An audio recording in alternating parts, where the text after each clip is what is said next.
Have you ever wondered why you keep struggling in your relationships, in the way others see you, and in that silent unease you can't quite name? We live in a world where approval seems to mean everything. We smile to be liked, stay silent to avoid conflict, and sometimes lose ourselves just to fit in. But what would happen if you chose to live differently? What if you had the courage to be misunderstood, to be disliked, and still be free?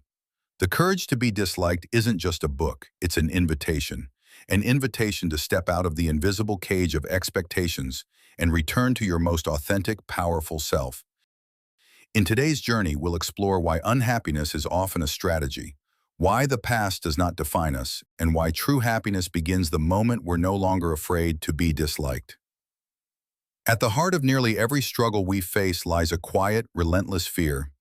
What will they think of me? It's subtle, often invisible, but it shapes how we dress, how we speak, even how we dream. We become performers in a theater of approval, constantly editing ourselves to win applause we don't actually need. According to Ichiro Kishimi and Fumitake Koga, this is the hidden root of our unhappiness. They argue that no matter the problem, whether it's anxiety, resentment, loneliness, or insecurity, if we look closely, we'll find the same cause. We care too much about how others perceive us. And the more we seek validation, the further we drift from who we truly are. True freedom, they say, begins the moment you stop trying to be understood by everyone. It begins the moment you realize your worth is not up for debate. So what does it mean to be truly free? It means having the courage to walk your own path, even when others don't approve. It means letting go of the need to be liked and embracing the possibility that some will misunderstand you. And that's okay. Kishimi and Koga remind us that being liked should never be the goal of life. Because when you live for approval, you become a prisoner to other people's opinions. But when you accept the risk of being disliked, you finally claim your freedom. The authors are clear, it's not confidence you lack, it's courage. The courage to be happy, even if it means being misunderstood. And in that quiet courage, your relationships begin to change. They become lighter, more honest, and more alive. Because you are no longer performing, you're simply being you. To truly understand yourself, you must stop asking, "Who am I?" and instead ask, "What is my goal?" According to Alfred Adler, the psychologist whose ideas inspired this book, we are not broken fragments of past trauma or fixed personalities trapped by fate. We are whole beings. Our thoughts, emotions, and behaviors, even the ones we don't fully understand, are all working towards something. Nothing is random. Even fear, even anger, even sadness, these are not weaknesses. They are tools. And whether we realize it or not, we've chosen them to help us reach a goal, consciously or unconsciously. This changes everything. You are not a victim of your emotions. You are their creator. And when you understand the goal behind the emotion, you begin to understand yourself. Think about this for a moment. What if the fear you feel isn't happening to you, but is being created by you? Not because you're weak, not because something is wrong, but because deep down there's a goal you're chasing or avoiding. Kishimi and Koga explain that we don't feel emotions first and then act. We choose an outcome, and then the emotion arises to help us reach it. That nervousness before an interview, it may not be fear of failure, but fear designed to help you avoid the risk of rejection. That anger toward a friend, perhaps it's not about justice, but a way to regain control. The emotion is not the enemy.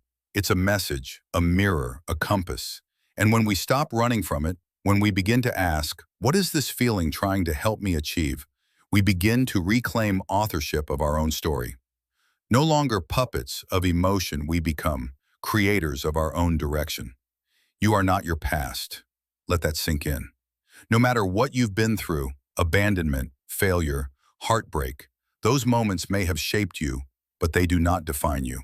Kishimi and Koga go even further.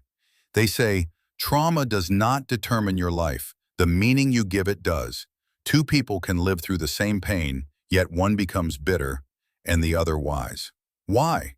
Because one chose to make the wound their identity, the other chose to make it their lesson. You are not the result of what happened to you.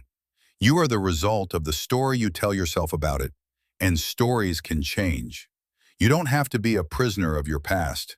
You can be the editor of your future, starting now. Here's a hard truth. Sometimes we choose to be unhappy, not because we enjoy suffering, but because suffering gives us something. It gives us an excuse to stay still, to avoid risk, to not try, and therefore not fail. Kishimi and Koga reveal something radical. Unhappiness can be a strategy, a way to protect the self, a way to say, see, I can't change. Look what I've been through. But the price we pay for that protection is freedom. We become trapped in the very pain we use to shield ourselves. The authors challenge us to ask, what am I gaining by staying unhappy? And if you can answer that with honesty, you begin to reclaim your power, not by fixing your life overnight, but by choosing, moment by moment, a new direction. So why do some people remain trapped in unhappiness while others seem to rise above life's challenges with grace? According to Kishimi and Koga, the answer lies not in what happens to us, but in what we aim for in our relationships. They propose a radical idea.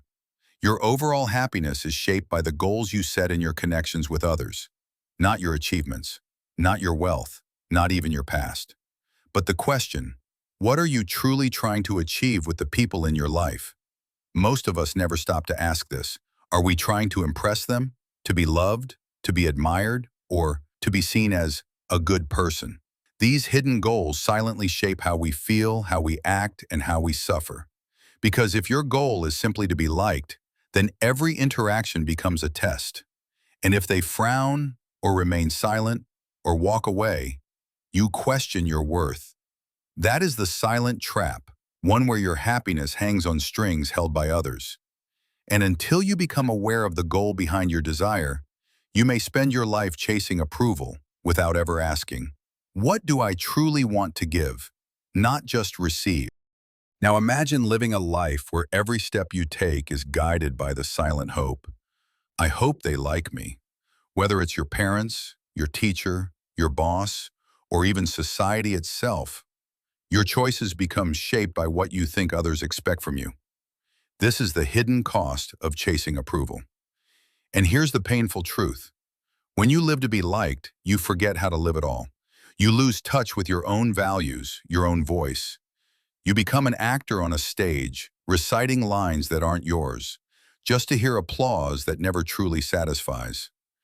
Kishimi and Koga remind us that this kind of life is not just exhausting, it's fundamentally unfree. Because when you seek approval, what you're really doing is handing over your self-worth to someone else, letting them decide whether you're good enough, letting them define your worth by standards that may have nothing to do with who you truly are.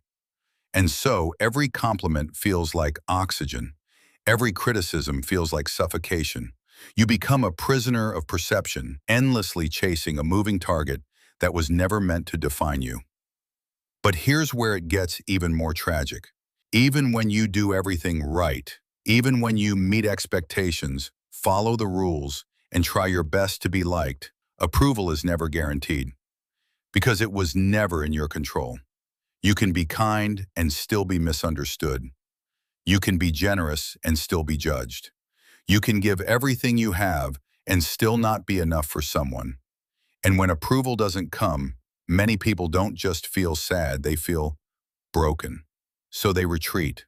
They stop trying, not because they don't care, but because caring hurts too much. To protect themselves, they create new beliefs. I'm just not likable. There's something wrong with me. But this is not self-awareness. It's a trap. Because deep down, they still crave approval, and the pain of not getting it only grows stronger. Kishimi and Koga call this the ultimate paradox. Even when we give up on seeking approval, we're still controlled by it. We don't stop wanting it, we just suffer more silently. Eventually, some people choose a quieter form of despair. They stop asking, why won't others approve of me? And instead, they whisper, maybe I'm just not worthy of being approved. They cling to this belief, not because it's true, but because it feels safer than constantly being disappointed. If I'm broken, they think, then at least I know why people don't love me.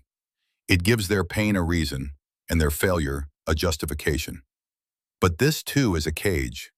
Believing you are flawed beyond repair doesn't protect you from pain. It only ensures you stay in it. You stop growing, you stop trying, and worst of all, you stop believing that your life can change. Kishimi and Koga warn, this mindset is not humility, it's self-abandonment, and it locks you in a story where you are always the victim, never the author. But the cost of seeking approval goes beyond the self. It bleeds into our relationships. When life becomes a contest for validation, every success someone else achieves feels like your personal failure. You don't just want to be good, you want to be better. Better than your friend, better than your colleague, better than even those you love. Because if someone else shines too brightly, you worry your own light will be forgotten. This is the quiet war that brews inside the unhappy heart, not against others, but against the possibility that someone else might be more worthy of love than you. And so you stop cheering for others. You compete with them instead. And in that competition, something beautiful is lost. Friendship turns into rivalry. Love turns into resentment. And the joy of human connection fades beneath the weight of needing to be seen. Kishimi and Koga call this the zero-sum trap, a life where your worth rises only if someone else's falls. But in truth, the soul doesn't thrive in a race. It blossoms in community. There's another trap hiding beneath the hunger for approval, a subtle poison that seeps into our closest relationships, expectation masked as love. When you live your life trying to be seen as good, you give and give, but not freely. You give hoping something will come back. You're not just helping, you're investing in praise, in recognition, in affection owed. You throw the party, expecting one in return. You offer kindness, but feel betrayed if it's not returned in equal measure. And when others don't respond the way you hoped, your love turns bitter. You say, I gave you so much, why didn't you give it back? But this isn't love, it's a transaction. Kishimi and Koga remind us, when your kindness is rooted in the fear of not being liked, what you call generosity is often just self-preservation. In this way, the need for approval not only creates distance, it breeds quiet resentment. It makes connection conditional, and it teaches us that love must be earned. But true connection can only grow in freedom, not in silent contracts no one agreed to. But if approval leads to change, then what leads to freedom? Kishimi and Koga offer a simple yet radical shift. Instead of asking, do they like me? Ask, am I being of use? This change transforms everything. When your goal is to contribute, to lift someone's burden, to offer warmth, to create meaning, you no longer need to be liked. You no longer need to impress, because the joy is no longer in being seen, it's in being useful. And here's the quiet truth. People who live with the intention to help not only find more peace, they also become more authentic, more grounded, and strangely, more loved. Why? Because they're no longer playing a part, they're simply living and offering, not to please but to connect. And that kind of presence, the kind that doesn't demand anything in return, is what draws people in most. But even more important than what others feel is what you feel.